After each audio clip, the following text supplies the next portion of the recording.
यो टेलर मात्रै हो, हेर्दै जानु सिंगै फिल्म देखिन्छ, सिंगै फिल्म देखिनेवाला छ। त्यसपछि अब हामी एकचोटि फेरि गर्दियौँ भने यो 32 सिट बहुमत सिटमा पुग्छ र नेपाल कब्जा हुन्छ।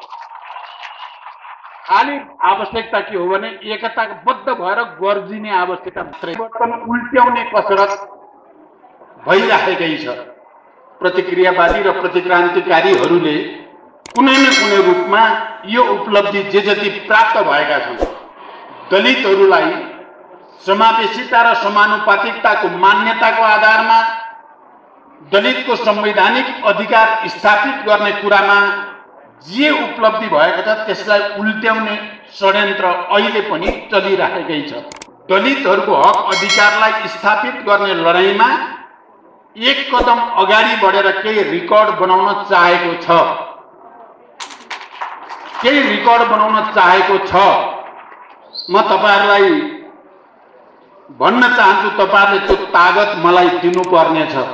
सामाजिक न्याय, सुशासन र समृद्धि सरकारको उच्च प्राथमिकतामा रहनेछ भनेर मैले भनेको थिएँ। तपाईहरुले मेरो क्याबिनेटको पहिलो बैठक या प्रतिनिधि सभामा गरिएका सम्बोधनहरू या हामीले साझा न्यूनतम कार्यक्रममा भनिएका कुराहरूमा तपाईहरुले पक्कै पनि यो कुरालाई नोट गर्नु भएकै छ।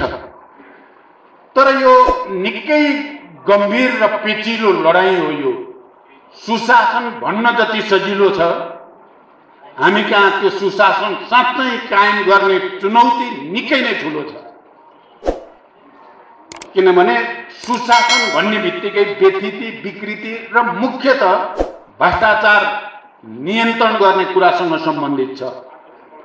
तपाईहरुले देखिराख्नु भएको छ, अस्ति मजदुरहरूको महाधिवेशनमा मैले घोषणा गरेको थिएँ, अब भ्रष्टाचारीहरूको फाइल खोलिन्छ, कुनै पनि हालतमा भ्रष्टाचारीलाई छुट दिन सकिँदैन। अहिले त्यो प्रक्रिया सुरु भएको छ। यो सुरुवात मात्रै हो, यो टेलर मात्रै हो, हेर्दै जानु सिंगै फिल्म देखिन्छ, सिंगै फिल्म देखिनेवाला छ। त्यसपछि पक्कै पनि ठुल्ठुला घेराबन्दी होलान्, ठुल्ठुला दबावहरू आउलान्, धम्कीहरू होलान्, धेरै चिजहरू हुन सक्छ यो बीचमा। तर हाम्रो उत्पीडित वर्ग समुदाय, हाम्रो श्रमजीवी जनसमुदाय साथमा भयो भने जतिसुकै ठुला घेराबन्दी, दबाव र धम्कीको सामना गरिनेछ। म तपाईहरुसँग यही अपिल विशेष रूपले गर्न चाहन्छु। आर्थिक समस्या र आर्थिक दबावको सामना गर्नु परेको छ। के कारणले? यो रातारात बनिएको होइन, लामो समयदेखि गलत नीति, गलत संस्कार, गलत कार्यशैली र मुख्यतः भ्रष्टाचार र व्यथिति, संस्थागत भ्रष्टाचारका कारणले नै नेपालको स्थिति अहिले पनि आर्थिक संकटको स्थिति बनेको हो।